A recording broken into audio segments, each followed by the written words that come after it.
Welcome back to the Haddonfield Registry. I'm your host, Slasher with an X. The date is August 8th. The time is midnight somewhere. First things first, Slasher News is receiving a format update. We're going to drop the stiff formalness and just get straight to the point. Second, a very quick update on Under the Lake Part 2. I'm very close to finishing. It will be coming out this month. Exact date unknown, but soon. Additionally, chapters 4, 5, and 6 of Halloween Homecoming will be going up this month as well. And for those who follow the e-novel release, big news is coming soon. On to the slasher news. We've got some franchises having shifts in ownership.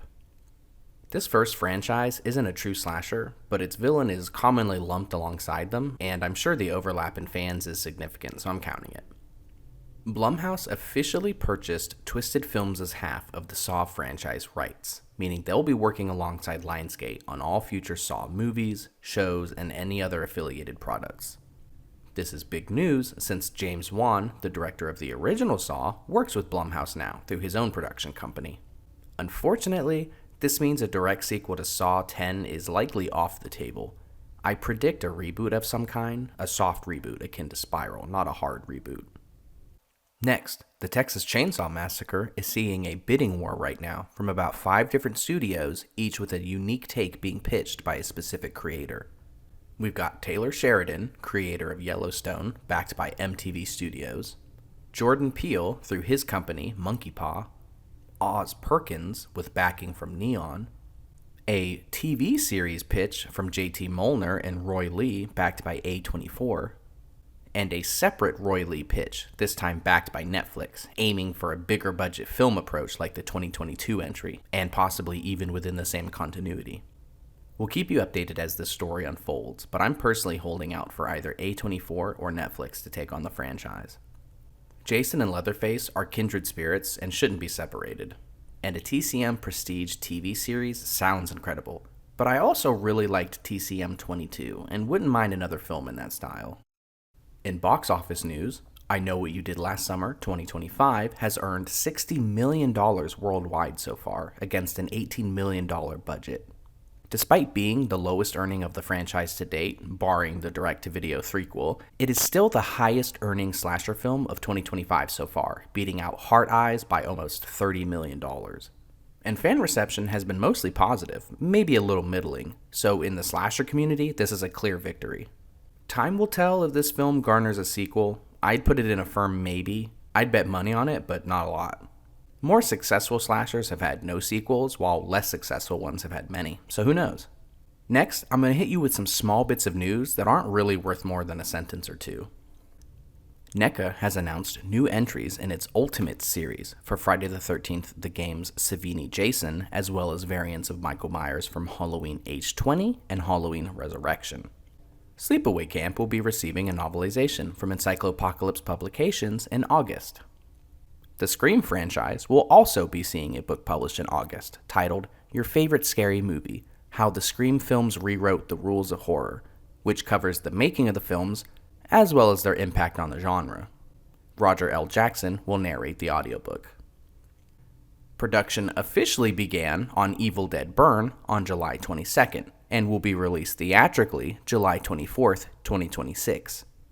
It's assumed to be set in the same overarching universe as the preceding films. The Silent Night, Deadly Night reimagining, directed by Mike P. Nelson, got a new trailer ahead of its December 12th release. The Strangers Chapter 2 has received a heavy marketing push ahead of its September 26th release, including both a teaser and official theatrical trailer, 5 new posters, and an ARG website designed after the film's fictional town. The Hellraiser franchise is receiving its very first video game adaptation, Hellraiser Revival. It'll be a single-player, first-person survival horror game with direct involvement from Clive Barker and Doug Bradley. Fanta will be partnering with Universal to bring iconic horror characters to their soda bottles, including Michael Myers, Chucky, The Grabber, and Freddy Fazbear. In a Violent Nature 2 will officially begin production in September of this year for a 2026 release. given the director's comments that he's already envisioned a sprawling lore for Johnny and the world he inhabits, we can expect the story and world building to be above what you typically expect in slasher sequel fare. Perhaps as a sign of things gaining momentum behind the scenes, Warner Bros. Has announced a 4K box set containing the first 7 Nightmare on Elm Street films, releasing September 30th. And last but most certainly not least, on October 3rd, Sacred Bones Records is releasing Halloween, the Complete Expanded Collection, an official expanded soundtrack release for the entire Blumhouse Halloween trilogy. Fans have been begging for expanded releases of kills and ends for years, so it's nice to know that Tronkus is still thinking about fans of every timeline. The set will have a 6 LP release and a 3 CD release. And finally, the bit you've all been waiting for, we now move on to our Jason Universe segment.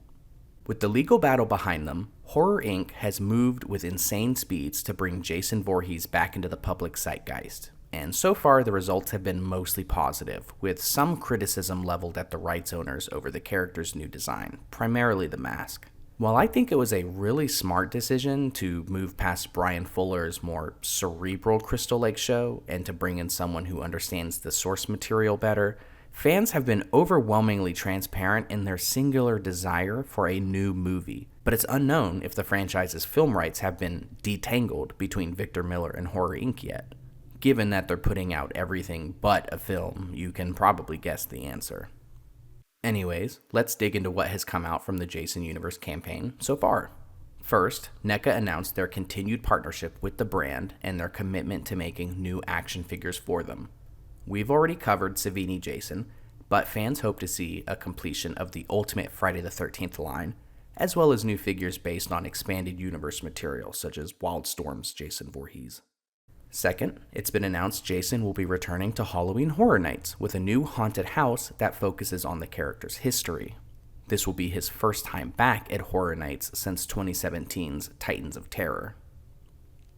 Third, the series is getting its first official short film in the form of an Angry Orchard-sponsored 13-minute project directed by Mike P. Nelson, and featuring the new official iteration of Jason Voorhees based on the recently released Greg Nicotero design. A trailer for the short film, which will debut on August 13th, was released during San Diego Comic-Con 2025, which you've been seeing on screen. You can find the trailer on our channel, but we'll link it in the description as well. It was also revealed by Bloody Disgusting that Jason will be portrayed by stuntman and actor Skylar White, while Allie Ionides will play the short film's final girl. To coincide with the release, Angry Orchard will be releasing Jason Voorhees branded beer and merchandise. And lastly, and probably the most exciting, the A24 Crystal Lake series has been in production for a few weeks now and has found its actor for Jason Voorhees, young Callum Vinson, best known for his roles in Sci-Fi's Chucky and Peacock's Long Bright River. Additionally, we've got a couple of behind-the-scenes shots taken during production, which I'll throw up on screen for you now. And that's it for the summer 2025 recap. If there's any news I've missed, feel free to let me know. But before I go, I'd like to leave you with a little question. While the first Black Phone movie was most certainly not a slasher movie, assuming that the Grabber were to rack up an on-screen body count in the Black Phone 2, and given his new Freddy Krueger-inspired form, would you consider the sequel to be a slasher movie? Why or why not? For the Haddonfield Registry, I'm your host, Slasher. Good night.